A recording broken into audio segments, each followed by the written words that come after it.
Sit down. Let's go.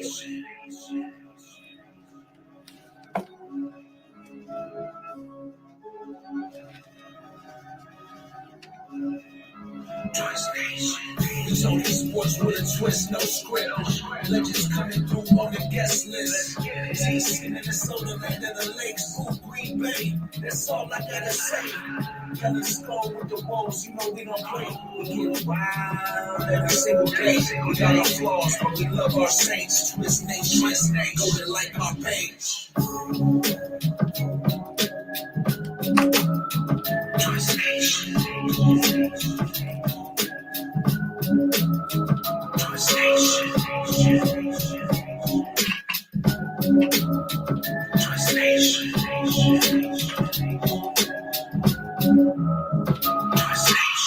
Twist Nation, what's poppin'? Wow. Episode 22, Harry the Hitman. Matt Benz, that's what that is. Matt Benz. Back in the day, buffet, standing at the plate, deuce on the Strike back. three. Dingers. You're out. Dingers. You were number 22. 22 was my number. Dad was 21. I was 22. All right. Believe it. Who's 22 for the Wild? Doesn't matter. You don't know? No. You're our hockey guru. Let's go with Fiala. I believe. It is Fiala. Yeah. Perfect. Well, we got a huge guest lineup this week, but before we get to our first interview, we just want to thank you, Twist Nation.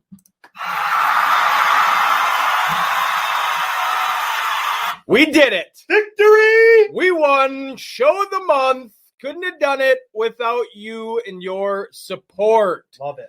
So we appreciate it greatly. Yes. So we have 5 different interviews set up. It's going to be an interview-packed show, each of which are insiders for their own team. And we are going to start with the best team. The best team. The best team, Greg. See, there's no Packer shit up here. All right? This is going to be this. Yeah, I'm going to go get a root canal instead. So all of our interviews, as you know, are brought to you by Bricks Boatworks, and they are deemed essential. They are open. The weather is warming up. Yes. You better hit John and his brother up. Get your boat right. Get out on the lakes. Yep. Practice social distancing, just like us. Yep. All right? Be healthy. Stay safe. Put the plexiglass in between you. It'll be all right. So our first interview, we are going to call Arif Hassan, who covers the Vikings Via the Athletic best team. and The best team. theathletic.com. for The Athletic.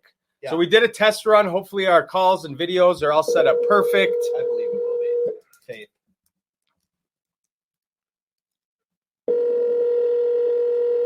This will take an hour. You guys had like 400 draft picks. It's a beautiful thing. You guys have a great practice roster. You shut your mouth, Greg.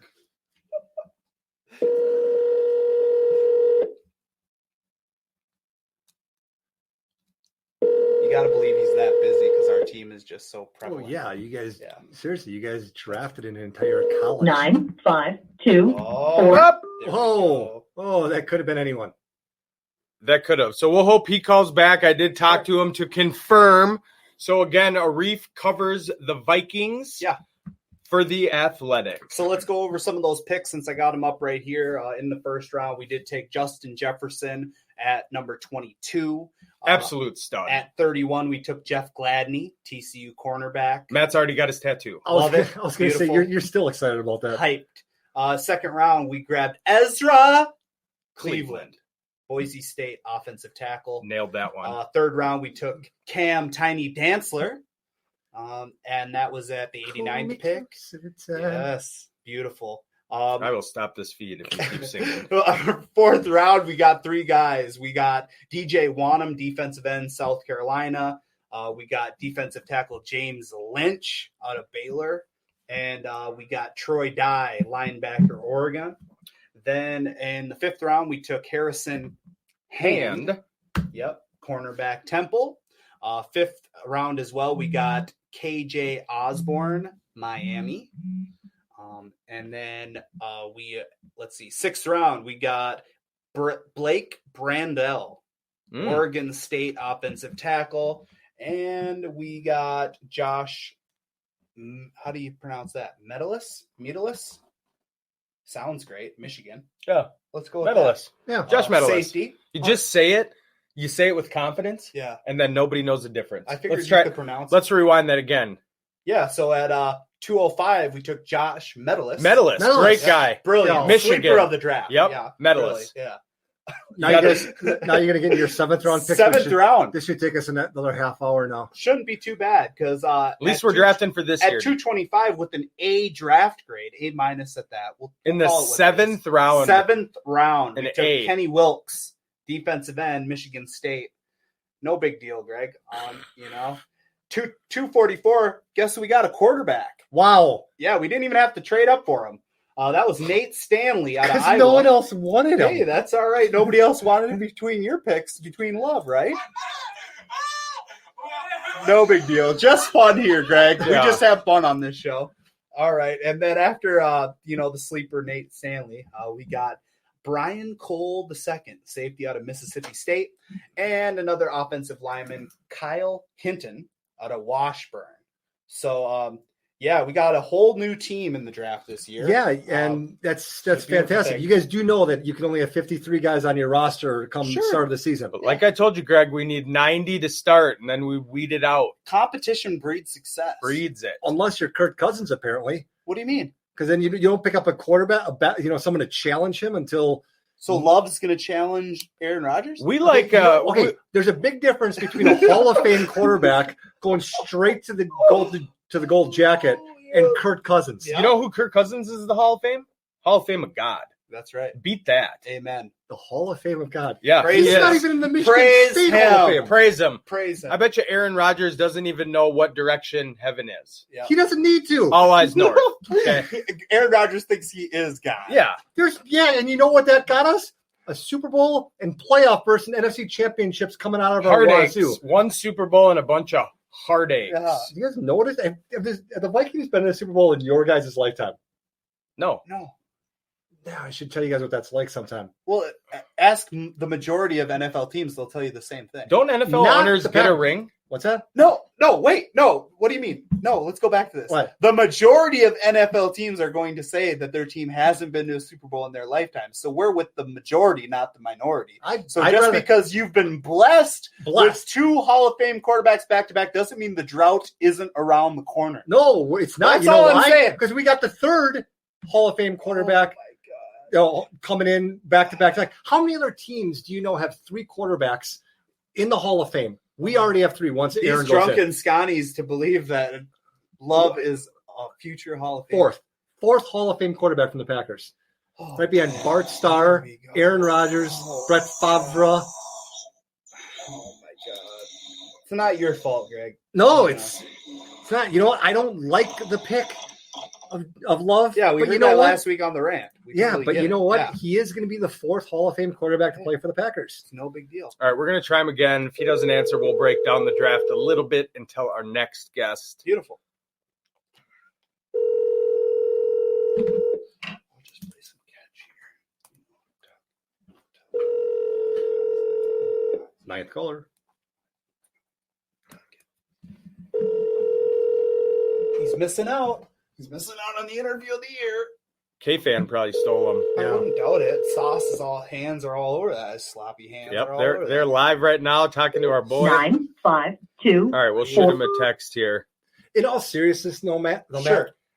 I do like what the Vikings did by accumulating picks, looking at needs. Yeah. But at what point shouldn't they have started trading for next year? I bet he tried. Okay. I guarantee it. You know, when you can't move up aggressively like you want to, and you know that's what Spielman wanted to do. Yeah. I don't doubt that he tried to trade off. I mean, we did get a 4th rounder next year. Yeah. You know, but you know, it's a weird draft. It was a weird draft in that aspect. You couldn't really get aggressive, nor could things fall into place. So I think look at you got guys that can play the sport in college. Yeah. Will they transition? Who knows? But you got more darts on the board. Speaking of transition, we are going to transition Yeah, let's go. into Lake Here he is. Lewis. Beautiful, beautiful man, Lake Lewis. Talking Bring him all on. things Redskins. Bring Wait him for on. it. Again, brought to you by Bricks Boatworks. Bricks Boatworks. Get out, ride a boat. Twist. There he is. How you guys doing? I'm good. How are you? Fabulous. All right. I see. I don't see any hand sanitizer on the table. We actually dipped our whole bodies in hand I'm sanitizer. lathered in Purell. I took a bath in it this morning, Yeah. so Beautiful thing. we like to tell our viewers and listeners that this is actually we're plexiglass right here. So Okay.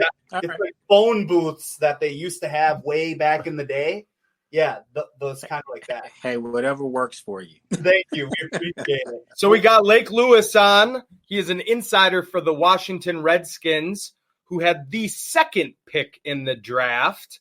And we're going to break down the Skins and the draft with Lake. So we had you on before the draft, and you were pretty confident that Chase Young was going to be the pick, which he ultimately was. Now I'll have some talk about that later, but why don't you break down Chase and what you thought about the pick? I mean, I thought it was a slam dunk pick. It was the only thing they could have done. If they had traded out of the number 2 pick, they would have burned DC down. This kid's from here, played at DeMatha Catholic locally. And, you have yourself just a premier player, coming out of the draft. For me, I thought he was the best player in the draft. Take nothing away from Joe Burrow, but Cincinnati needed a quarterback. If Joe Burrow didn't have that great run with LSU, I think Chase Young would have been the number 1 pick in the draft. So the Redskins, I don't want to say lucked up into that because you have to stink to be the number 2 pick. So they stunk last year. They get the number 2 pick, and I think this guy's going to change their fortunes. I really do. Go ahead, Greg. Yeah, so they take the slam dunk pick, like you said, and I did think that was a really smart decision. The way that the draft went for, rounds 2, 3, 4, with the way some of these quarterbacks were dropping, Eason, Fromm, is this an indication that they're going to give Dwayne Haskins every opportunity to succeed, or is there something that we're just not seeing when it comes to him? Well, no, I think when I came on with you guys last time, I told you that Dwayne Haskins is the Redskins quarterback. There's no second guessing that. Kyle Allen was brought in from Carolina. Obviously, he played for Ron Rivera and Scott Turner, their offensive coordinator. He played for them for the past 2 years, so they're familiar with him.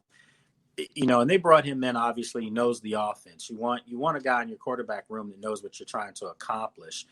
A lot of people here wonder, was he brought in here to compete with Dwayne? Of course. I mean, every position on the field has to compete, but it's Dwayne Haskins' job, and it's so much Dwayne's job, fellas, that it would have to be a catastrophic, decline in his game in order for him not to be their opening day starter.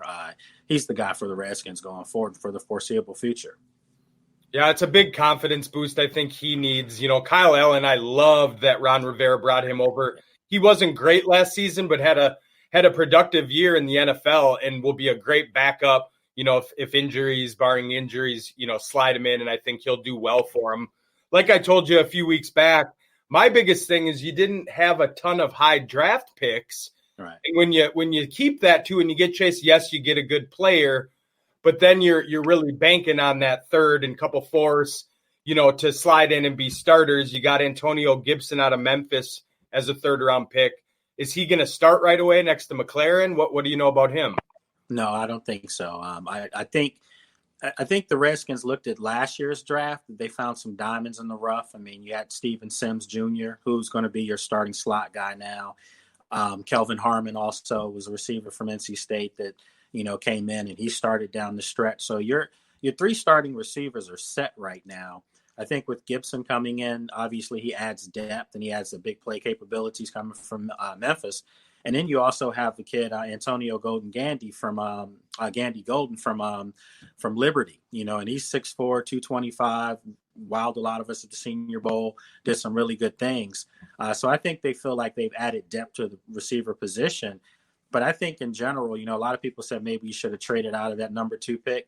You could not possibly trade out of that pick and not take just a home run hit like Chase Young. But on top of that, like I said, because of some of the finds that they had last year, I felt like, they felt like maybe they had a third rounder in production in a Steven Sims Jr. last year. So they just went with what was available for him this year. Yeah, and I think that's the big picture is that, with Chase Young being the most talented, most explosive player in this year's draft, like you said, it's a for sure. You got to take them. And also the Redskins, I mean, correct me if I'm wrong, but they realize they're not a draft away from competing for a bowl. It's more about, little things here and there. If you can slowly get these pieces and put them together, you're hoping as a 5-year plan that you're a competitor again. Yeah, I think they feel like they're going to compete this year. I Sure. really do. I think Ron Rivera, he up close and personal last year when we played down there. And I say I was at that game as well. And that was probably, for my money, the Redskins' most complete game last year. They did a lot of things on both sides of the ball, and it just so happened to be Dwayne Haskins was starting. Darius Geis was breaking long runs. I think Ron Rivera, who was on the sidelines for Carolina at the time, that game got him fired. And I think he saw that this team in the Redskins had a lot of young talent on both sides of the ball. They just needed to be coached up. And I think obviously he feels like he's the guy that can do that. When you add a Chase Young and you add a couple pieces they did in free agency, I mean, you look at the division last year, 9 wins won the division. Yep. Everyone keeps talking about the Eagles are the runaway favorite this year. I don't see that at all. I think their lack of what they did in the draft closed the gap a little bit. I think the Cowboys are the most talented team in the division.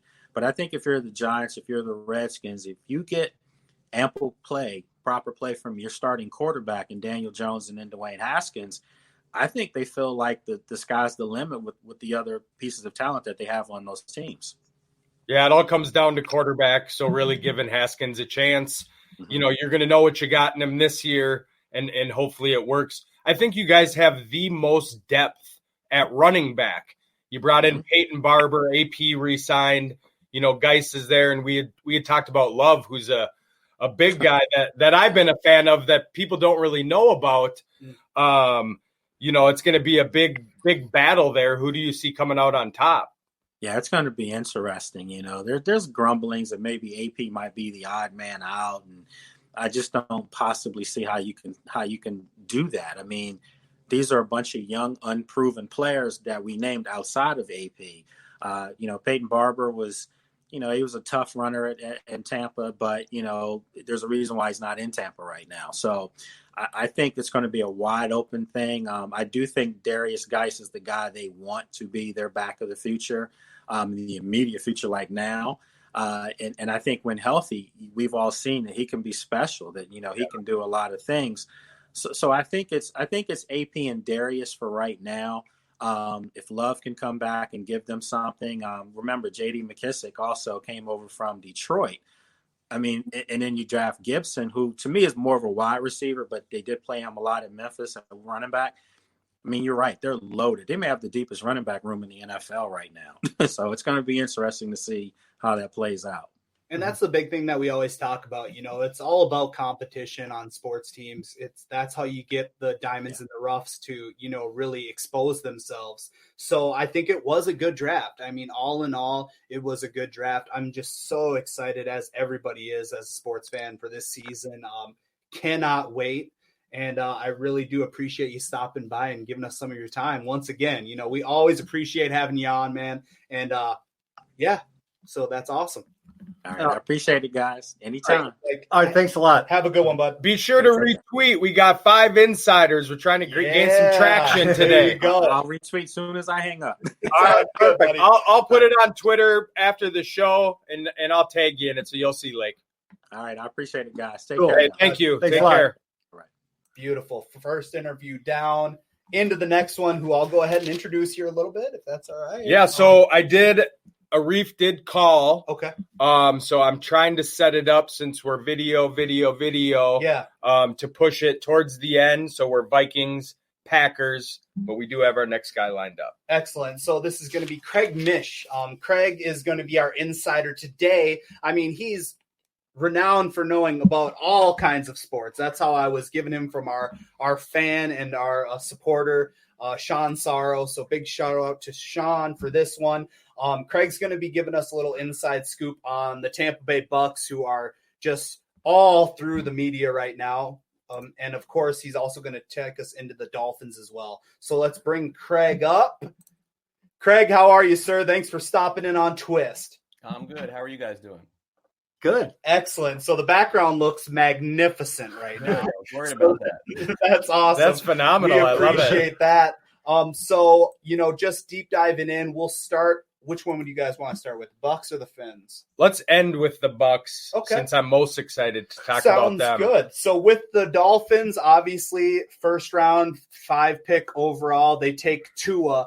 How is Miami feeling? They're obviously ecstatic about this.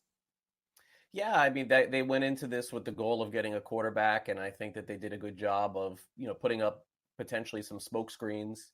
And at least locally, there were some people who thought that they would take Justin Herbert. I wasn't one of those, but there definitely were a fair amount of people that thought that.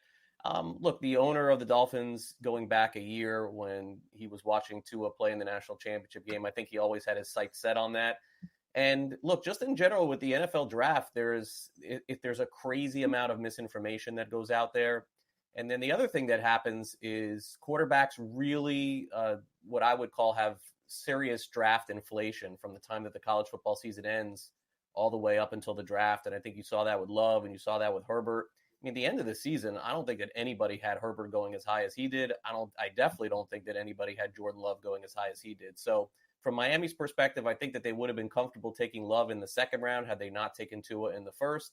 But it was pretty evident to everyone that it was always the plan to grab Tua. The only question, guys, is in the future with this new regime of the Dolphins, will they still be able to put these smoke screens up every year and get away with it? I think that it was a one and done type deal. We just won't be believing that they're not going to stray away from who they really want next year. So, having said that, you were talking about smoke screens. There are a lot of smoke screens about would they go up, trade all 3 of their first round picks to then, guarantee that they get Burrow, or, even if they have to go up to get Tua at that point. Do you think they hit on the other 2 first round picks staying pat? Obviously, everyone's a big fan of Tua, but then you start going down the draft, and there was a lot of talk about, okay, now who are they going to take now that they got, all these picks that they've held on to? So do you think that they fulfilled their needs? Yeah, I think that they did at offensive line, and the only really questionable one was the last pick in the 3rd round. They took the defensive back from Auburn, and I don't know that that was necessarily a position of need. And so that tells me a little bit more about the players that they have on their roster right now, specifically Xavier Howard. And, that this guy is, they signed Byron Jones to that massive deal, so clearly they believe in him. But how much do they believe in Xavier Howard literally a year or 2 after giving him the mega contract that they did there? So that would certainly be something that I would keep an eye on. With every draft, there's going to be, sort of pivots. And I know for an absolute fact that the Dolphins had to pivot in the 2nd round. They definitely went into this thing thinking out of the 2nd round, they would have their running back. And there was just this crazy running back run early in the 2nd round where Swift was off the board and Taylor was off the board. I don't think that they targeted those guys. And so it wasn't a huge surprise there. But where I think the Dolphins did make the mistake was with their first pick in the 2nd round. Instead of taking the defensive player from Alabama, I think that they should have traded ahead of Baltimore and made sure that they either secured Cam Akers or secured J.K. Dobbins, and they didn't do either of those things. So they didn't get their future running back, so to speak, and so they'll have to attack that, I think, for sure, in the 2021 draft or potentially through free agency. And let's be honest, running backs are pretty easy to come by if you really need one. Their pivot was to making that late trade for Matt Breida, and so they'll go into the season with Breida and Jordan Howard. Probably most people would make the case that's one of the weakest running back combinations to start a season in the NFL, and I probably would agree. But at the point where Tua is a starter, probably more along the lines of 2021, they're going to have to significantly upgrade that. I'm of the belief that, yes, you can find a running back anywhere. I don't think the 2 guys, though, that they have on their roster play into the future. Breida, as a matter of fact, will be a free agent after the season. That was the biggest thing I thought you missed on. We did a draft special live, and I thought you should have taken, especially with the contract disputes of running backs now, with that 30th pick in the 1st round, you just grab your guy, you get the 5th-year option, then you don't have to pay him big down the road. So I thought that was the biggest loss for him. I love Raekwon Davis, defensive tackle out of Alabama. I'm a big guy on big guys. 6'7", defensive lineman is just a monster. So I was a huge fan of that pick for you guys. Yeah, I mean, that wasn't their pick. I mean, their pick was Dobbins, and they got snaked right before he went up. So, look, every team is going to say that they're prepared. And honestly, what team comes out of a draft saying we didn't get our guy, outside of Belichick saying it, which he's just having fun. Realistically. But Davis was not their pick there. I don't think that they expected that. But again, every draft is going to have its moments where teams jump ahead of you and get different players. And look, Raheem Mostert took San Francisco arguably all the way to a Super Bowl last year. Mostert was the third or fourth string running back on their team too.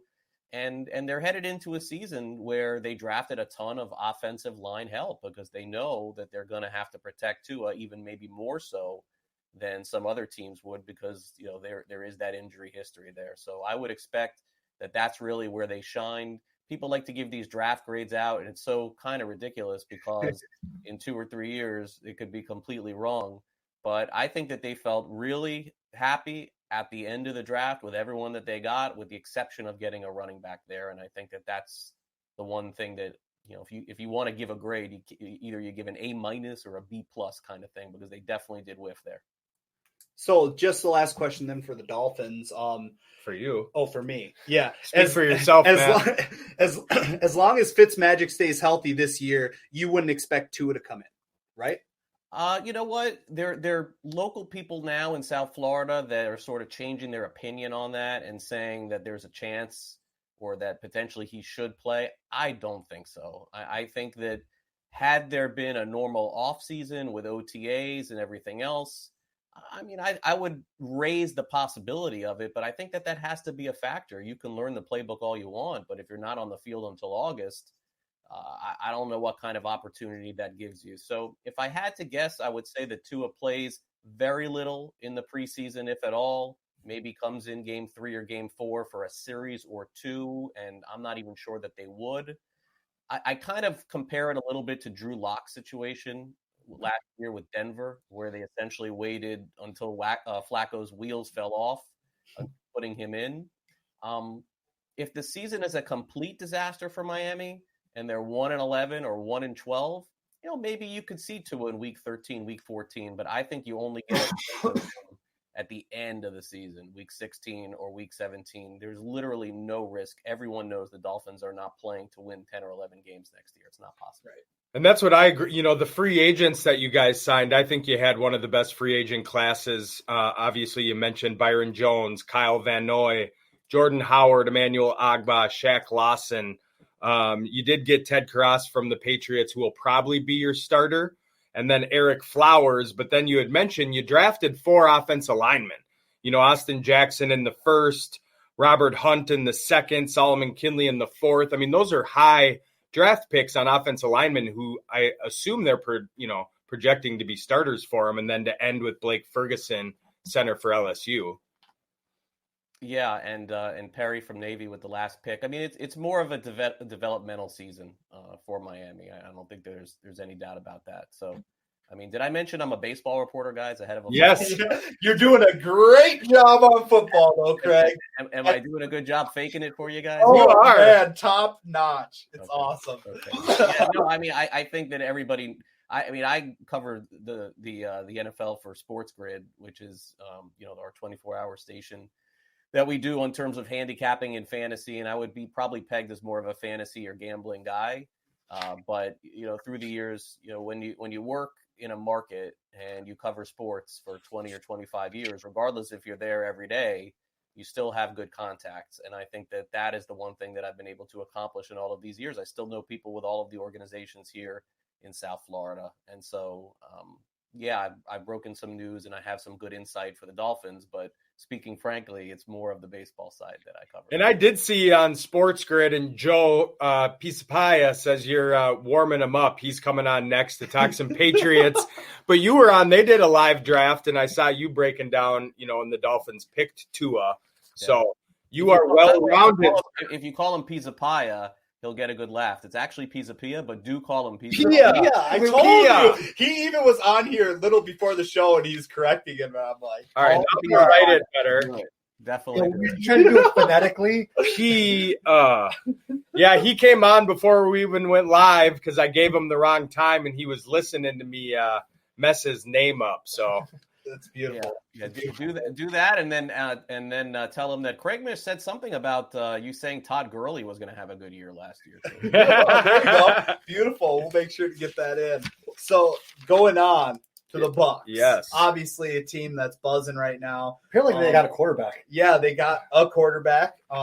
Yeah, that's something. But what about obviously it hits home with us being Minnesota guys. Getting Antoine Winfield Jr. and also Tyler Johnson.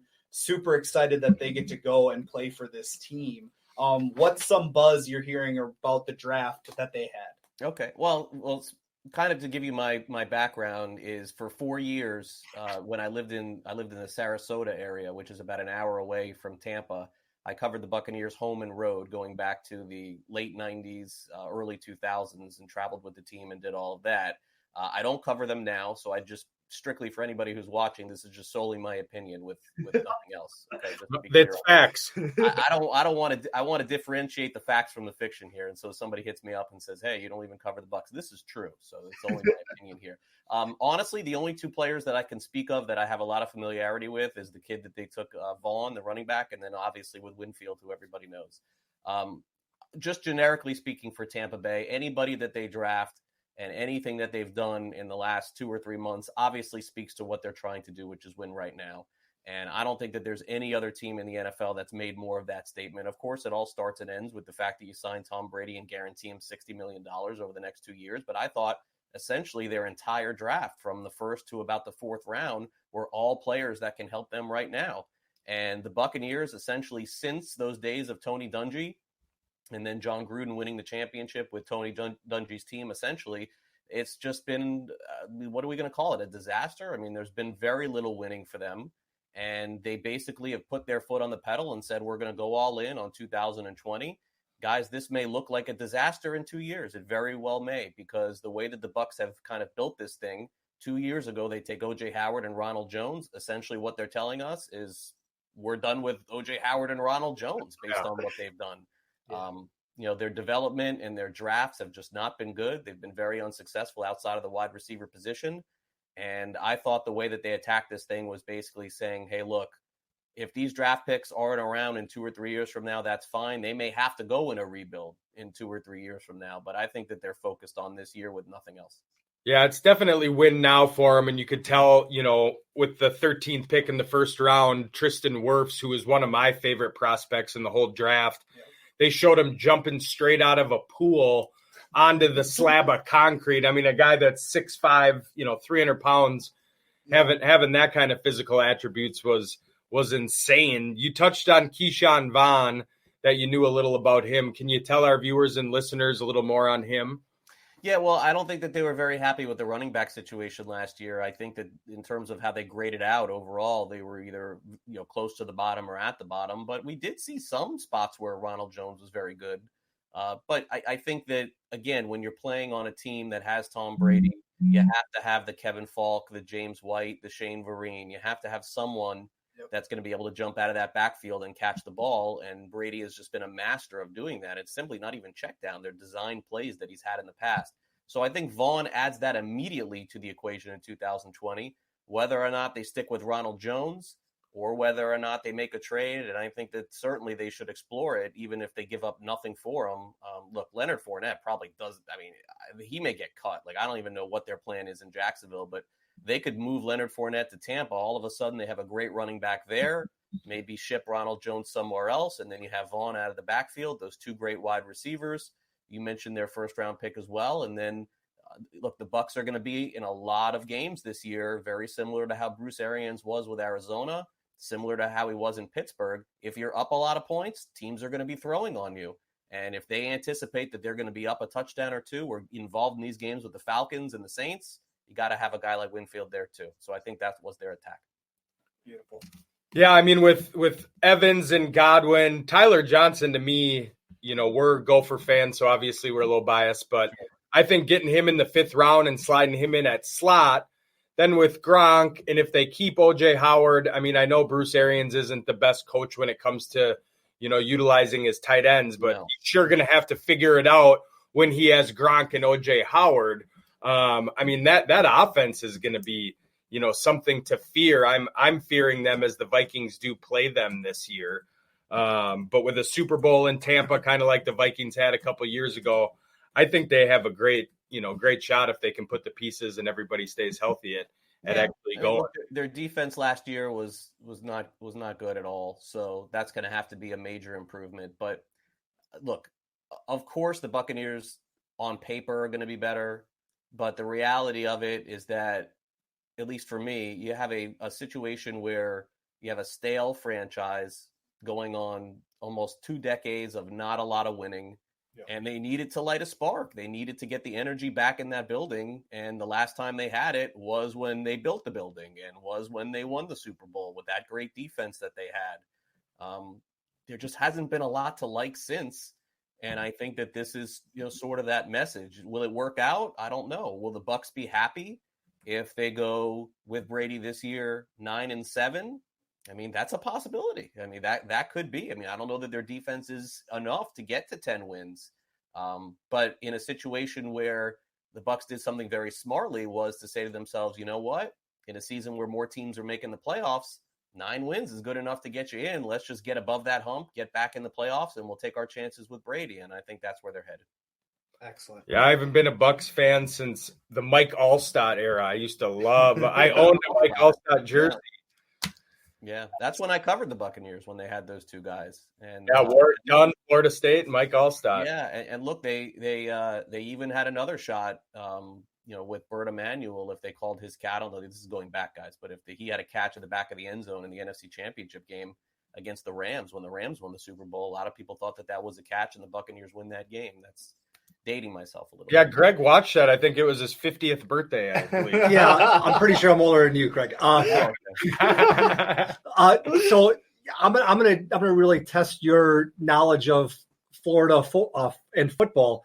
What do you think is going on with Jacksonville? Do you think they're going to pick up Andy Dalton, or do you think they're just going to ride the Gardner Minshew train and then pick up or hope for Trevor next year? Yeah, I have to be really careful on this one because I fully last year expected the Dolphins to go 1-15 or 2-14 at best. And they started off that season looking like an 0-16 team. They got themselves to 0-7. And then all of a sudden they forgot they were tanking for Tua and started winning for their coach and their organization. So last year is the last time that I'm ever going to go on record anywhere and say a team is tanking or they're trying to go 0-16 or 1-15. If I didn't know any better, that's exactly how I feel about Jacksonville going into this season. I don't think they have any chance of winning more than a game or two. It's the smart move. It's the right move. I think Lawrence is better than Burrow. I know he got completely outplayed by Burrow in the national championship game, and I agree. Burrow had the better season, okay? Like, there's no doubting it. There's no arguing it. But Lawrence, I think, is like what Peyton Manning was when he came out of Tennessee. I see the same similarities, except for Lawrence obviously can run. It is the right move for the Jaguars. But what does that mean, guys? Does that mean that the Jaguars start off 0-6 and end up rolling off 3 wins in a row and Minshew has some magic? It's certainly possible. Yeah. But with every move that they've made, they've indicated, at least publicly, that they're interested in tanking. The Dolphins did not tank last year, and they ended up with their guy. Maybe Jacksonville does the same thing. But on paper, to me, this is by far the worst team in football.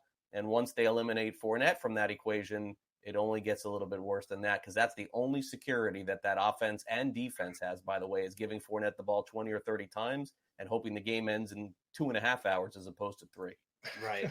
Well, Craig, we greatly appreciate it. Where can our viewers and listeners get more of you in their daily diet? Well, if they're really bored like the rest of us, what you can do is go over to the several different streaming apps that our show is airing on. A lot of people these days, as you guys know, are watching your stream on YouTube, watching our streams on YouTube, and we do have a YouTube channel which is called Sports Grid. You can just subscribe to it or hit the notifications, and then every single day my show, Fantasy Sports Today, airs. We'll send that to you, and clearly you just turn your phone on and you can get it. But to watch the show live, what you can do is download any of the streaming apps that a lot of people use now. They're called cord cutter apps. I wasn't really familiar with them a year ago, but now I very much am. Yeah. PBS and Viacom, they own one called Pluto TV. That's where I've seen it before. Yep. Yeah, it's essentially like watching TV, except for you can watch on your phone or watch on your iPad, or if you have the Amazon Fire Stick, the app is free. And so the show airs every single day from 11 a.m. to 1 p.m. Eastern. There's also another one of those apps called Xumo TV. It's XUMO. We air on that one on channel 719. Pluto is channel 519. And then there's another one called Stir. And I'm not as familiar with Stir as I am with the other ones, although I know they have a lot of old 80s shows on. Nice. There you Stir, go. so I've watched those as well. And then on the audio side, of course, iTunes and wherever you hear podcasts. Excellent. Well, we greatly appreciate it, Craig. We'll make sure after the show to tweet and, at you as well for the show link. If you would retweet that would be greatly appreciated. We'll keep retweeting your stuff, and we greatly appreciate it once again. All right, guys. Well, thanks for having me. Have a great weekend. Yeah, Thank you, well. Craig. Thanks, Craig. Take care. Be careful up there in the sky. Beautiful. Awesome interview. There you go. We got Craig. Once again, very grateful for our fan. At Craig Mish. Sean Sorrow, thank you for that one. Big shout out. You can find us at Twist Sports Talk. Everywhere on all the platforms. Yes. So from one sports gritter to another. Oh, the Joe Pisapia. Hey, how you doing? What's going on, boys? How are you? Oh, what's happening? Did I get it? You got it so good. Oh, so good. Ooh, forget about it. Literally about 30 seconds before you came on, Craig Mish had to give him another lesson on how Shut to up, pronounce Craig. your name. We did it. Well, here's the thing. Craig Mish is actually a dear friend of mine. We've worked together for years at SiriusXM Radio. The reason why I got paid in radio, true story, is because of Craig Mish. So friend, mentor, we give each other hard times constantly. We've co-hosted shows on Sirius, on Sports Grid together, all over the place. So it's always fun to it's just fun to be around. I'm the crazy ex-girlfriend that just keeps stalking him. No matter how hard he tries to get away from me, he just can't do it. He did say to bring up Todd Gurley with you. Hey, Todd Gurley finished as a high-end RB2 and low-end RB1 last year. He did. I mean, let's be honest. Numbers are what they are, That's great, man. That's awesome. So we got you on today, obviously, to go over some of the Patriots picks. Or lack thereof. Well, any surprise there? The most fascinating thing about the Patriots was that we learned that Bill Belichick has a dog named Nike. Oh, the dog was so great. The dog being there making the picks. It's so Belichick because he's almost like, those nihilists in Big Lebowski. I don't know if you're a fan of the film or not, but he's almost like that when it comes to these things. He's just like, I don't care. He's like, I have the guys I'm going to take. He's like that guy that shows up to your football draft, your baseball draft. And he's got a pencil and paper and he's written down like the 20 something names that he wants on his team. And that's it. That's all he's doing. He knows what he wants. He's going to go and he's going to do it. And what's annoying is he's going to win your league and you hate that guy because you've done all this other prep. So that's what he is, basically. And it's not surprising, too, because I think when we talked about it a couple weeks ago, I said only one or two things are going to happen. If they pass on Tua in Miami and he's there at 5, they're going to move heaven and earth to get him. And if they don't, then it's going to be the Patriots trading out and being blah, blah, boring old Patriots. And that's what we got. Yep. Yeah, no quarterbacks taken, which surprised me, and even worse was no wide receivers taken. I mean, they just didn't do much. Their first pick was a huge reach in Kyle Duggar. Who? Well, you got to be a huge college football nerd to know who this was. I was, this is right up there with Oshevsky, who they took from Bemidji State, and I said, is that an accredited university? Is that a real place where people go to school? Yeah. Yeah, it is. Apparently it is. I didn't know that until the Patriots. But Kyle Duggar, look, this is what the Patriots do. They take people with great athleticism, outstanding athletes, outstanding football players. I always go back to that Troy Brown model. That guy who, Troy Brown's a wide receiver, but if I need him to play corner, he can. If I need him to go play safety one day, I can. He's just a great football player, great athlete. Do we know what this guy is? Of course not. But the good point is that they're looking ahead and they understand that with McCourty and with Chung on the secondary there in the safety position, that they have some age there. And I think if you can groom this kid and become one of these type of players, he certainly profiles a lot like a Patrick Chung type. So we'll see if he can become that at some point. So it makes sense. Again, I could sit here and go, what the hell are you doing? But then again, you look up and these guys always somehow hit for the most part. So you just got to sit back if you're a Patriots fan and I guess trust the process here with this first one. I did like their pick, Anthony Jennings, outside linebacker out of Alabama. He's a great athlete. He's a big boy, 6'4", 250, and somebody I think Belichick will just mold into be a perennial Pro Bowler. Yeah, they love these kids from winning environments too. I mean, this is, the culture is winning. So they might take some guy who might not be as great of a tester in the combine or other spots like that. But does he do it on the football field? Is he a good locker room guy? Is he smart? Is he going to pick up the things we're trying to do? And this was the double up draft for the Pats, right? So they took Duggar, then they doubled up at linebacker with Uche and Jennings, and they doubled up again at tight end, but we'll get to that in a second for sure. Yep. But they really are lacking in the linebacker core now too, because no Kyle Van Noy, no Jamie Collins, which means that those are big open spots here. And Uche kind of fits in too, because I thought Winovich was a steal last year. I couldn't believe he lasted to the Patriots where they got him. And now you're putting two of these guys together who played together before. That's always a positive. Two Michigan guys. Again, they've taken a lot of Michigan guys, always a lot of Alabama guys. They had that Rutgers thing back in the past when Rutgers was better. There's certain environments, certain cultures that they seem to pull from. And Jennings certainly is not surprising, but Uche I thought was a great pick too. So they need linebacker. You can see the Patriots. Everybody else right now is looking about offense except the Patriots. The Patriots are building this defense that was all world last year and could be almost as good this year potentially, maybe younger, maybe more athletic. But it's kind of fascinating to watch because while everybody in the whole league is doing offense, they're looking to how to defend and stop it, which is going to be fascinating to see if it works. Yeah, from a fantasy football, I did not have New England, but had to play them a couple times, and they were just fun. Oh, I had them everywhere last year. They were my last pick in every draft, and not because I'm a fan. It was because I knew that defense was going to be worthy of a last-round pick, and I knew they were going to be good enough, certainly. Nobody saw how dominant they were going to be, but people didn't realize at the end of 2018, what a great stretch they had to close out the year. They were tremendous through the playoffs and through that Super Bowl run. So it's not really surprising because people forget they shut out Patrick Mahomes for the first half of the AFC Championship game. No other team came close to doing that last year in any game against Patrick Mahomes, or 2 years ago, I should say. So that should have been a little flag right there that they were going to be a special defense. Excellent. Are you hearing any interest for Dalton to come to the Pats? I do the quarterback write-ups still for the Black Book. I'm still the quarterback profile guy. And I did all of them.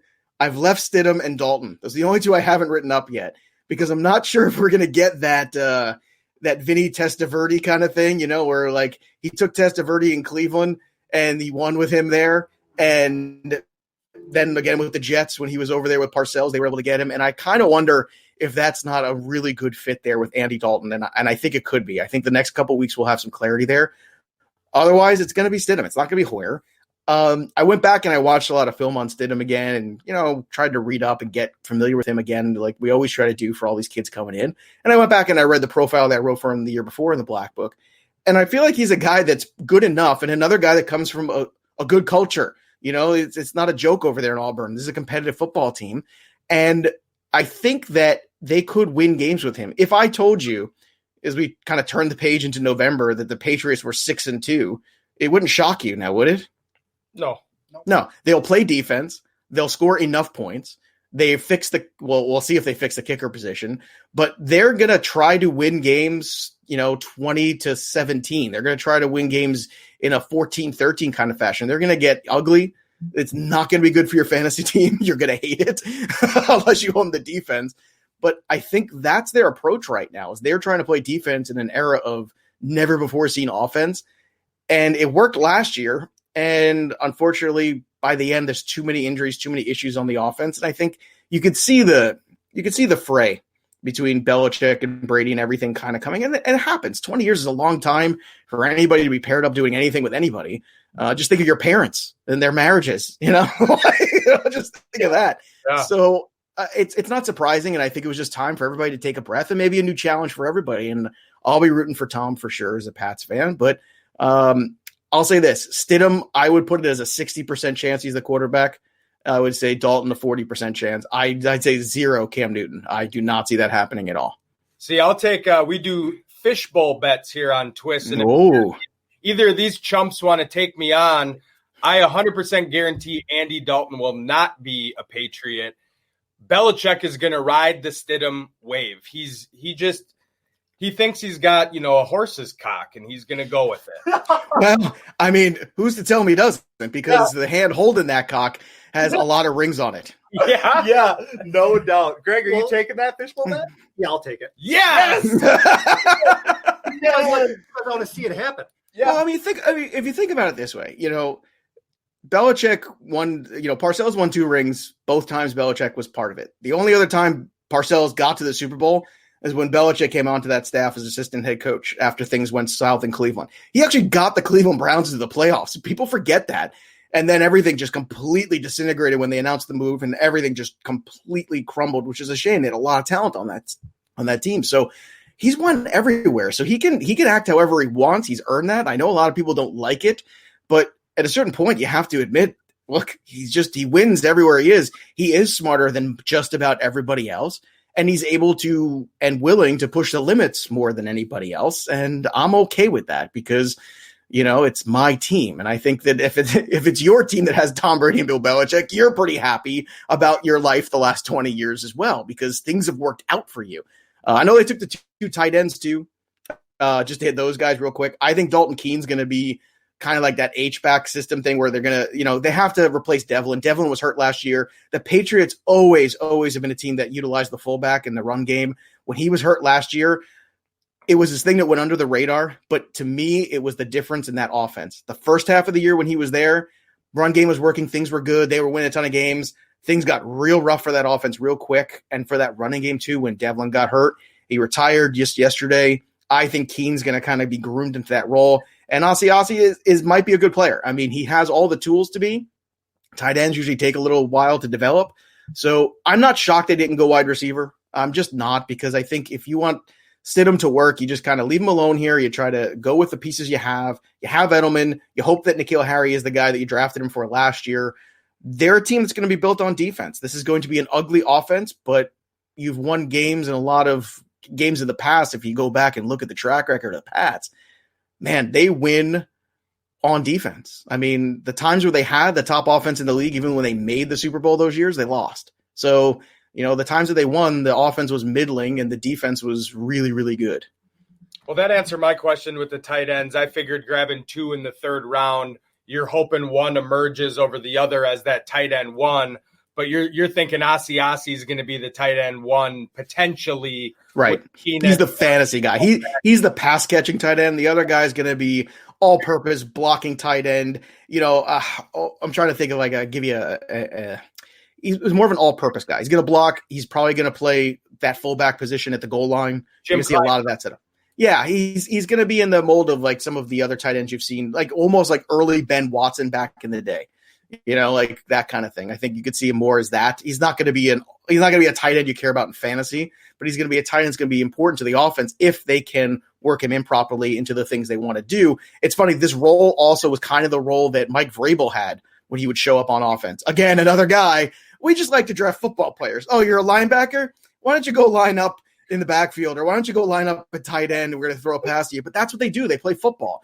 It sucks for fantasy, but they play football better than most other people play football. Excellent. Awesome. So go ahead, Greg. No, I was just, being a fantasy guy, you're following every team. Does this philosophy, this in Bill we trust, run it with, power him with defense, does this work if you're in the NFC West? I mean, let's be honest. A lot of this philosophy is working and being successful because they're in a crappy division.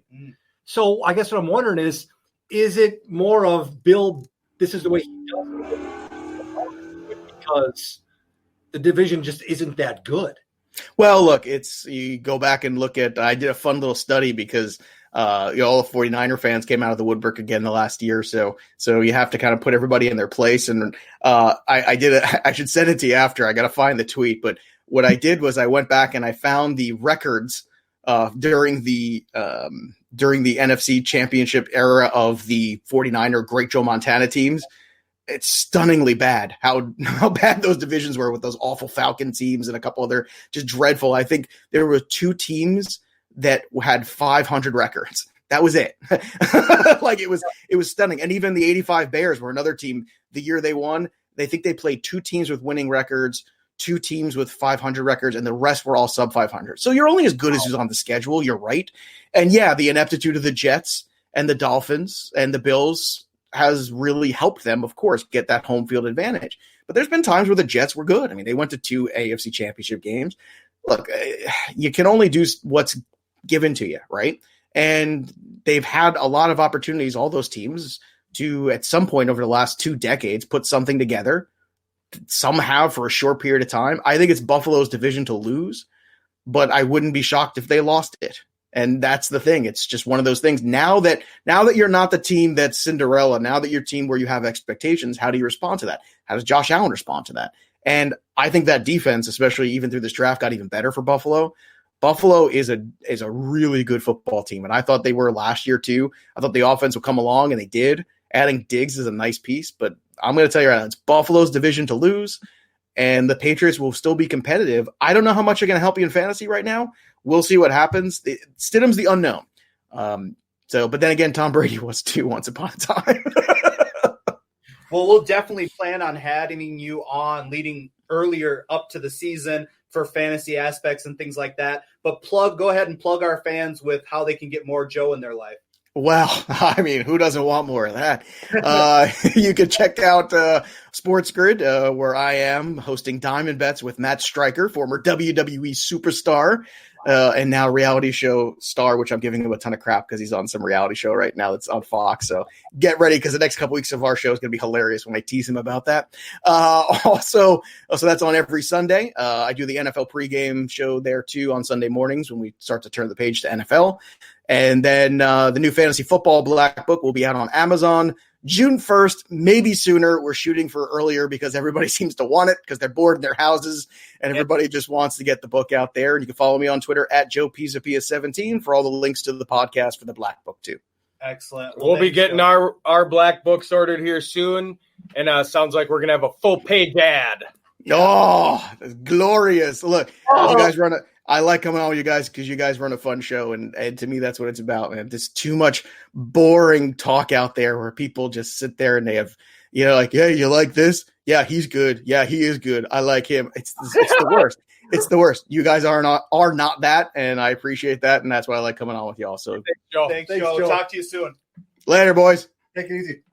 So thanks, Matt. I'm never going to know about Justin Rarwazer, the kicker they got in the 5th. On the next one. I wish we had a 5-hour show. It'd be awesome. We can have the show we want. You got his number. You can call him right after this. Damn it. Just because he's got to go to effing Duluth, he's got to ruin my questions. If you try and end a reef too early, never that. I'm going to dump hot coffee on your face. The Athletic at theathletic.com. Go and subscribe now.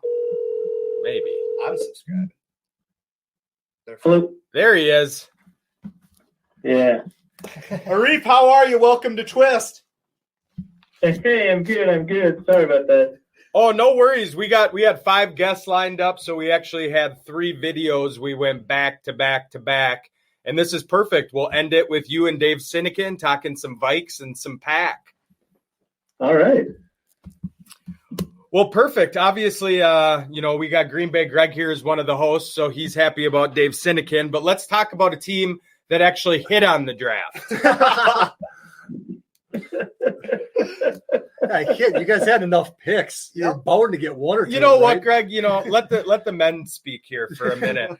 So, I love the fact that I don't think the Vikes would have reached on a wide receiver this year, but the fact that Justin Jefferson fell in our laps, obviously the stats were there from last year. 111 catches, over 1,500 yards, 18 touchdowns. I mean, an unbelievable year. Obviously, he had Joe Burrow. But can you touch on that pick for us a little bit? Yeah, for sure. So it seems like the Vikings would not have selected a receiver in the first round and weren't planning to, but they didn't expect Justin Jefferson to fall that far. And I think it's just because it took so long for the first wide receiver to come off the board. And then San Francisco didn't take a wide receiver like many people expected them to. And that kind of just led to Justin Jefferson being there. And in most of the Vikings simulations, he wasn't at all available. So they changed their plans a little bit. They decided to draft him, especially feeling like they got a little lucky that the Eagles passed up on him. And they're obviously ecstatic because he's somebody that they hold a pretty high regard in. They thought he was going to go potentially even in the top half of the first round. And so this is somebody that was outside of their plans because they thought he was just too talented to be there. It's kind of like Sharif Floyd, way back in 2013. Definitely. So then go into the second pick that we had. Obviously, that's my guy. Benz loves him. I was really high on Gladney before the draft. I wanted us to take him. Give us a couple traits of Jeff Gladney that make him a first-round pick. Sure. Well, I think the biggest things the Vikings like about him is how kind of aggressive he is. The Vikings have invested in a lot of corners this year that have got a high number of pass deflections. Whenever there's targets headed in their direction, they do a really good job of batting the ball, getting their hands on the ball in some way. All of the corners that they drafted are really physical. Gladney is a really great example of that, and is very willing to challenge receivers at any point in the route, whether that's at the line of scrimmage and press, throughout the route, or on the sideline. They do a great job of contesting catches and then winning those contested catches. In fact, Justin Jefferson has the highest win contested catch rate among receivers in the draft, and Jeff Gladney has the highest win contested catch rate among cornerbacks in the draft. Love that stat. I love that. Before you guys jump into round two, and this Stop is looking at my paper. No, this is going to take forever. Do you think that there was ever any serious talk about taking 22 and 25 and trying to move up into the top 10? Or was that just... I do think that was serious, and I think that had the board been a little bit different, if Jefferson was off, I think they would have done that. And I think the two prospects they were potentially eyeing, and this is mostly conjecture, but the prospects I think they were eyeing were another LSU player, Caleb Chasen, and then Tristan Wirfs at offensive tackle. I think those are the two that they'd be willing to package together some picks to move up for. Obviously, there are too many talented players on the board for them to be that aggressive, and so they were willing to just kind of let the board fall to them. But I do think that steam was legitimate. Yeah, and Tristan Wirfs would have been, we had Craig Mish on before you, and he was talking some Bucks, and we were all high on him. Yeah, definitely. But a different offensive tackle going into our third pick, but the second round, Ezra Cleveland, a big boy out of Boise State. What do we know about him? Yeah, well, he's one of those super athletes, and I think that if he was in a different class, a lot more people would be talking about his incredible athletic capability. But I think in a class with, Tristan Wirfs and Mekhi Becton and even Isaiah Wilson, people kind of lose sight of the fact that Ezra Cleveland is more athletic than any tackle in the 2018 class when they were able to draft Brian O'Neill, and just generally speaking, is one of the top 20 athletes at offensive tackle that we've seen, going all the way back to at least 2004 when we've got reliable combine data. So he's a super athlete that wasn't getting a ton of play, was pretty good in pass protection and true pass sets, at least in the Mountain West. He's got some technical stuff to clean up, but he's got the attitude they want. He's, kind of a big finisher. But most importantly, he's got the ability, without losing much technique, to get to the edge on those wide zone runs that the Vikings love so much. So Cameron Dantzler, he was the number 9 rated cornerback in the draft. 6'2", kind of prototypical Zimmer size, was a little slower on his 40, which is why I think he fell to the third round. He's a shutdown cornerback. He held Jamar Chase to 45 yards against LSU and really showed up, like Ben's, like Gladney, who shut down CeeDee Lamb, shut down some of these top, powerhouse schools. And I think will be a great fit. I see Gladney kind of taking that slot role and Dantzler kind of moving into your outside corner. What are your thoughts on Cameron? Yeah, well, I think the Vikings were a little bit lucky, and then also were a little bit forced into the pick because I think, they've got Mike Hughes, who's like 5'10", 5'11". They've got Jeff Gladney, who's under 6 feet tall. And I think they wanted a guy to be able to win those matchups. So if you take a look at the next couple of cornerbacks off the board, they're players like Johnny Holmes and Troy Pride and Amik Robertson. And they're not guys that have the ability to contest, those 6'4" receivers that you see even now in the division with Allen Robinson that you've seen in the past. And so the fact that they were able to grab the receiver with that kind of length, and then also a guy that has the ability to kind of locate the ball. He's got, again, one of the best contested catch rates in the FBS. He's got a great job. He does a great job of getting his hands on the ball for pass deflections. And he's very physical. He might be the best off the line of scrimmage and press. So he's a guy that they really needed for matchup purposes because there were no talented corners left that tall after Michael O.J. Mudia went off the board. And then also he does have kind of a keen eye for the ball. Now with the next pick of DJ Wanham, what am I missing on him? Because I'm not high on him. He's terrible. No. So I'm just trying to figure out what I'm missing. If you could help me with that. Sure. Well, I am not particularly high on DJ Wanham either, so I can't do the greatest job of selling him. But the thing that I really like about him is that if you take a look at his frame looks very, very similar to Danielle Hunter's. He's 6'5", he's got 33-inch arms, he's got the same size hands. They're almost identical from a frame perspective, and that's very appealing to someone like Andre Patterson, who likes to be able to kind of use the leverage that you get from having those long arms. And then you take a look at his athletic measurements. He's got an average to an above-average athlete, very similar athletic measurables to Afadio Denebo, who the Vikings are obviously very high on. And when you can kind of find those two packages, you've got enough athleticism, you've got enough potential to kind of work something in there. But you're right, he's not incredibly productive. He wasn't one of the most productive defensive ends in the draft or anything like that. But in a draft where there just wasn't that much talent at edge rusher, they decided to bet on potential. Yeah, and I think that's a good, with Andre Patterson and kind of the past. Everson Griffin wasn't a first-round pick. We've been able to mold these guys. So I think that was definitely a flyer pick in the fourth of this is a guy we can potentially, make into something, not that he is something now. Yeah, I think that's more the idea, and I think it's going to take a couple of years before he can meaningfully contribute. I don't think he's going to start this year. So Troy Dye was a steal for me in the fourth round. They had him, anywhere from, top, second round pick, linebacker out of Oregon. Do you think he's going to start in the special teams, or does he have an opportunity to get into that starting lineup with Barr and Kendricks? Well, I think he slots in immediately into special teams. I think that they really like his ability on special teams. He did actually a lot of special teams at Oregon, and he fits kind of their mold for those special teams linebackers. I mean, they draft a linebacker every year in the late to middle rounds, but usually they try to get one of the faster guys, like Brandon Watts ran a 4.4, for example. Larry Dean was a 4.5. And Troy Dye is kind of in the same area where he's kind of a 4.5 guy. He doesn't miss a lot of tackles. He's got one of the lowest missed tackle rates. So he's really good for special teams because he's got the technique and the speed. And then at Oregon, up the line of scrimmage, a lot of people kind of said, hey, if he loses a little bit of weight, maybe he could be a safety. And he's a really good coverage player.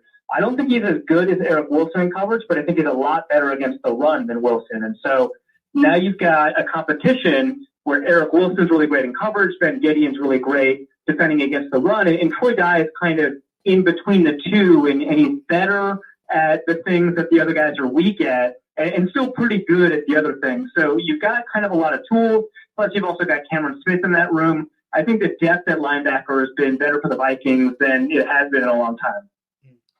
Yeah, that's awesome.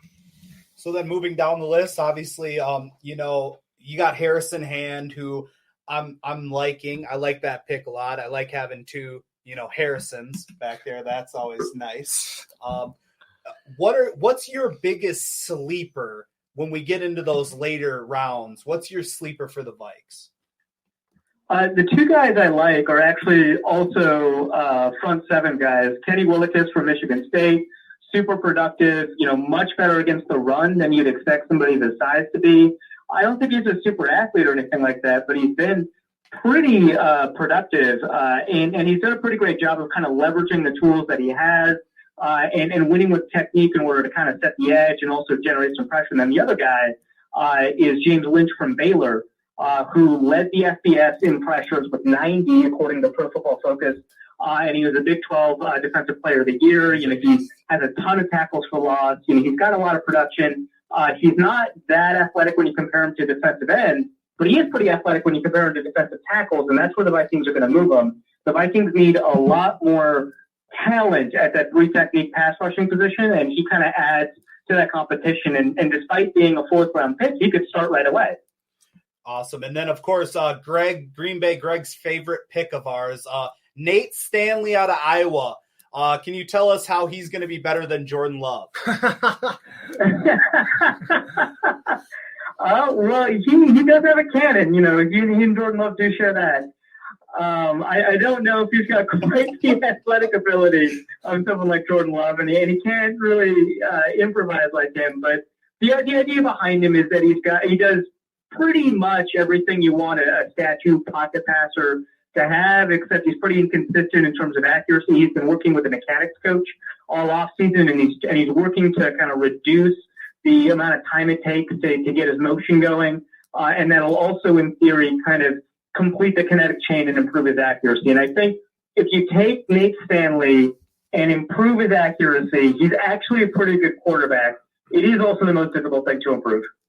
You know, I see him as a backup for his entire career. I think they drafted a great backup in the 7th round. The one thing that frustrates me as a Vikings fan is that they're not doing more to have a successor. You know, I don't agree with the way the Packers went about it, but you looked at a lot of these teams who have young starting quarterbacks in the draft this year, and they took high-profile players. You know, and you look at Jalen Hurts, who was gone. It drives me nuts that the Vikings are just kind of drafting a Browning and, you know, a Stanley and a Sean Mannion as your backup. And I get we have Cousins for 3 years, but why not grab, you know, one of the guys this year and have him wait? Yeah, well, you're right. They haven't invested that much into backups. And Browning was an undrafted free agent. They actually haven't drafted a developmental backup guy since John David Booty in 2005. You know, Tavares Jackson was a 2nd-round pick, and Joe Webb was meant to be a receiver. But, you know, they don't really draft backup or developmental quarterbacks. They usually just draft guys to start. And so this is kind of the first time they've done that since Spielman's arrived. And I think that you're right, that's kind of hurt the Vikings in the past. They got a little bit lucky when they, you know, traded for Sam Bradford and stuff like that. But I think that you're right. They don't have a successor. And the great thing about Stanley in that regard is that you need your backups in the quarterback room to be really smart on the whiteboard and to kind of help the quarterback out. You can't just be a guy that's ready to go. And that's what the value that Sean Mannion provides. And I think Stanley is pretty good at that kind of same thing. All right. So, you know, now that you're talking about developmental players, now that the draft is over, you guys picked your 47 players in the draft. You picked up your free agents. This is Green Bay Greg, by the way. I think you figured that out. And do you think now, having said what you said about, you know, the edge rusher not being a strong spot in the draft, do you think they pick up the phone and call Everson, see if they can get him back? Yeah, I think so. And I think Spielman even said on Pro Football Talk, their morning show, whatever it is, said that they never say never on an Everson Griffin return. I don't know if it's going to happen. You know, you did say goodbye to Minnesota on Instagram. It's kind of difficult to come back from that. But I think the door's open. I wouldn't be shocked if they send out some feelers to Clowney. I don't really see an opportunity there for them to improve the position right away, but there are some options. Clowney, that would be insane. I would love that. So enough money for him. Greg, we're flushed with cash. Just stop. So a couple of the biggest undrafted free agents that I think have a great chance of making the 53-man roster are Neville Clark and Courtney Davis. What are your thoughts on those two guys? Yeah, Neville Clark works in a diverse defense. That's kind of one of the reasons that he was attracted to the Vikings and the reason that he signed with them right away. And of course, he's already got chemistry with Mike Hughes, you know, where they work in the same backfield. You know, he's somebody that does a pretty good job of contesting catches as well. Like the Vikings have done a pretty good job of getting these kind of annoying gnats that have the ability to kind of stick in coverage. You know, he doesn't have the same physical profile as a lot of the corners that went earlier in the draft. But, you know, that's somebody that they were kind of surprised was available. And the same thing is kind of true with Courtney Davis. Yeah, at 6'1", 201 pounds, you know, he was kind of bigger than some of the late round receivers that we saw.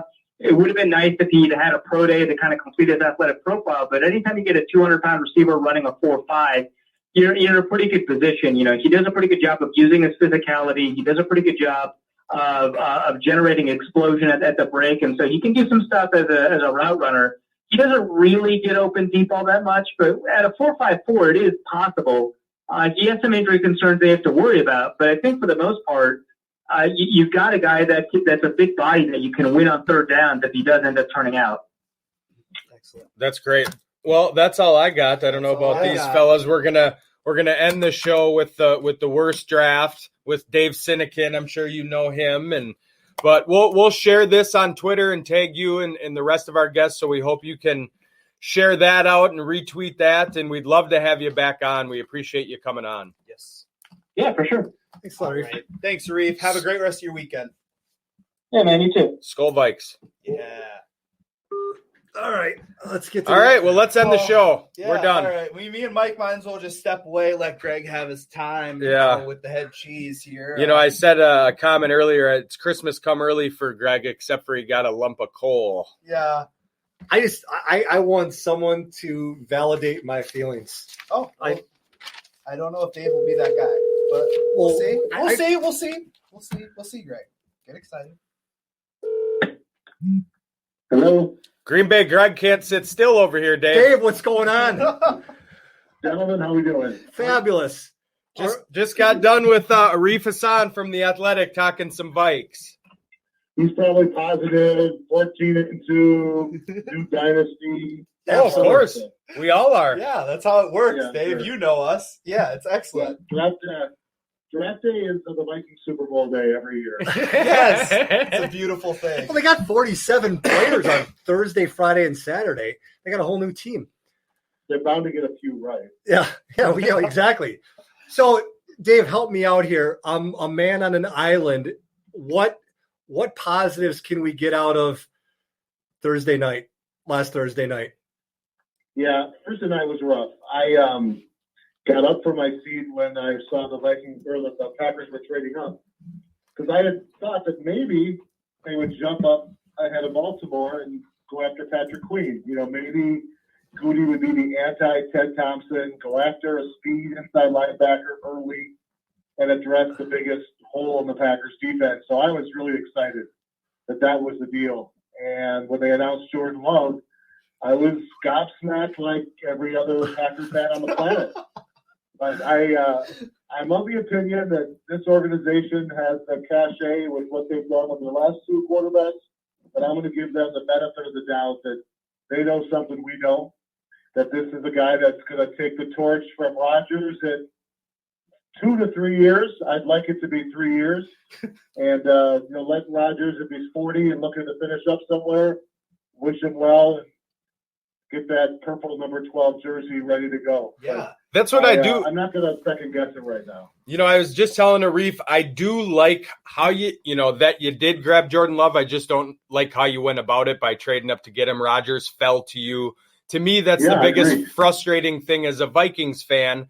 I look at a player like Jacob Eason, 6'6", 230, huge arms, all the tangibles. And, falls to the fourth round where the Vikes could have grabbed somebody like that rather than a 7th round pick in Nate Stanley, who's going to be a backup. And he can sit behind Cousins for 3 years where we have somebody like that. But of course not. We have 70,000 picks and not one of which, is a decent predecessor to Cousins. Yeah, it's so curious that they don't put draft capital against a quarterback, find a guy they believe they can run with, because you're right. The timing right now with 2 more years of Cousins would be perfect to find a developmental guy. Even the Love pick might have made some sense with 2 number 1 picks if they liked him as much as Green Bay did, and obviously they didn't. I'm just kind of hoping, guys, that history repeats itself and we'll look back in 10 years and say, just like in 2005, the Vikings had 2 number 1 chances to draft Love and passed, and Green Bay didn't really need him, but took him, and here we go for another 15 years. It's like a Steph Curry deal, too, with Rubio and what's-his-face. I sure hope that doesn't happen, Dave, but whatever. I'm sure you don't. Yeah, so I'm going to go here, Greg, because I know you got plenty of questions. So I talked to Greg that day, obviously, after you guys took Jordan Love. I said, if that's the most mysterious pick that you guys have, that's fine. Sure enough, we're in the 2nd round, we're watching it together, and then your pick comes up and there goes AJ Dillon. Explain that one. 6 feet, 400-pound running back. Yeah. Yeah, maybe just go back to Matt LaFleur running the Titans and envisioning maybe his own new version of Derrick Henry and having kind of a thunder and lightning backfield. Green Bay's offense is going to be the Shanahan model. It's going to be pound the team on the ground like the 49ers do. And Green Bay has 2 running backs who are in the last year of their deals, and I figured they'd address running back in the draft. I did not expect them to take one with their second pick in light of what they did with the first pick and not addressing a real 2020 need. But everything I hear about Dillon, this is a guy that, as the weather changes and Green Bay didn't really have a power running back that they can count on, it's going to add a dimension to the offense. But it just wasn't really in the top 5 of needs of how do we get over the top in 2020. And that's how fans feel. You're looking at the next season, front office is saying, how are we making this offense in the mold of our new head coach? What pieces do we need? And clearly they identified the running game ahead of whatever receivers were left in that at the bottom of the second round. Sounds like there were 2 guys they had their eye on as receivers in the second round, and they couldn't get up early enough to get them. And after those 2 guys were gone, they didn't figure there was a guy left that was going to make a noticeable difference in the next season. So when you're talking about pass catchers, I thought the Packers' 2 biggest needs were, first of all, inside linebacker and tight end. Now, they didn't go after a tight end in the first round or the second round. They took care of that in the third. Or the third, he's a fullback. Yeah, he's more of a fullback. But is Jace, I don't even know how to pronounce his last name, Sternberger. Thank you. I know he was injured last year. Is he their go-to guy going into this year now as a pass-catching tight end? Oh, for sure. Yeah, okay. I mean, I think most draft experts, when asked, said Sternberger would have probably been the first tight end off the board in this draft. There was a real thin year. It was not a year to take a tight end early, even though the Bears made that their first choice. And you guys know tight ends rarely contribute a lot in their first year. Mm-hmm. Sternberger had one big year of major college football and was very productive, but I think he needed this year to kind of learn. And we saw, as you kind of touched on in the playoffs, that I think he's a guy they're going to count on to be their pass-catching tight end. Robert Tonyan is still there, and I still do think that kid's got the talent. Mercedes Lewis is there, who can obviously contribute as a blocker and a catch here and there. But it's not a position of strength unless Sternberger really explodes this year. And I don't know that he will, but they're going to give him the opportunity. In all seriousness, I do like your draft on paper. It's just, I think the frustration, like you said, and like Greg talks about every 3 seconds, is they didn't draft for need to win now, right off the bat. You did get good players, whether they'll produce right away. I love 5th round and beyond for you guys.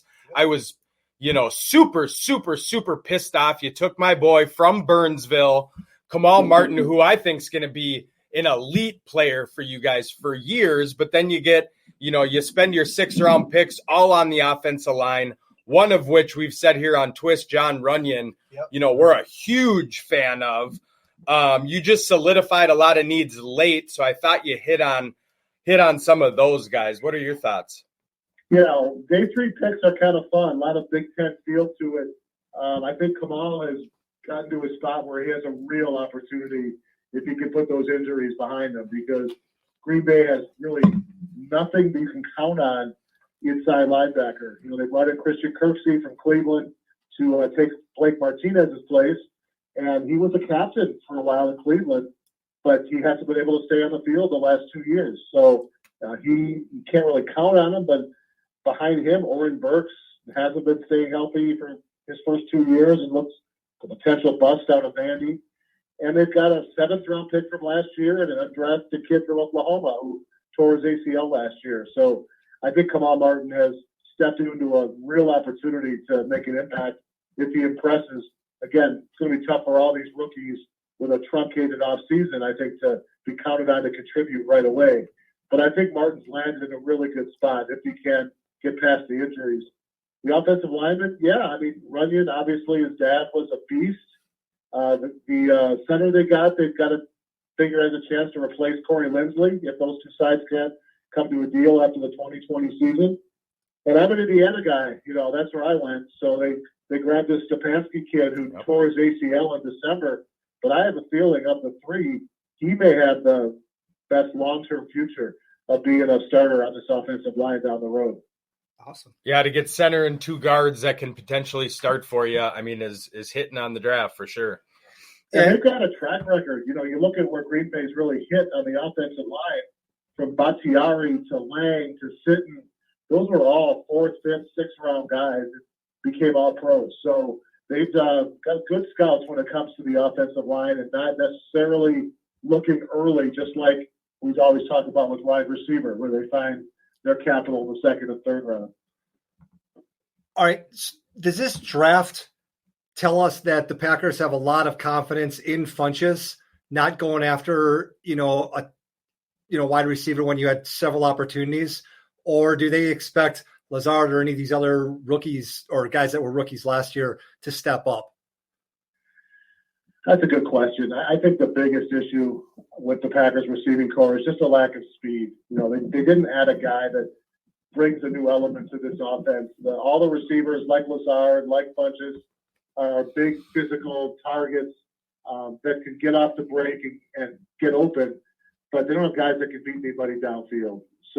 But they were hoping Marquez Valdez-Scantling in his third year can kind of find himself. They were so high on him last year. We heard about how he trained with Randy Moss leading into last season, and he just didn't capitalize on the opportunity that he had. And I don't know how many chances he's going to get. You're not going to see a lot of 3 and 4 receiver sets with the Packers offense. All their plays are going to look like running plays with 2 tight ends and 2 receivers, and you're not going to know if they're going to run or pass the ball. And that's what the 49ers do.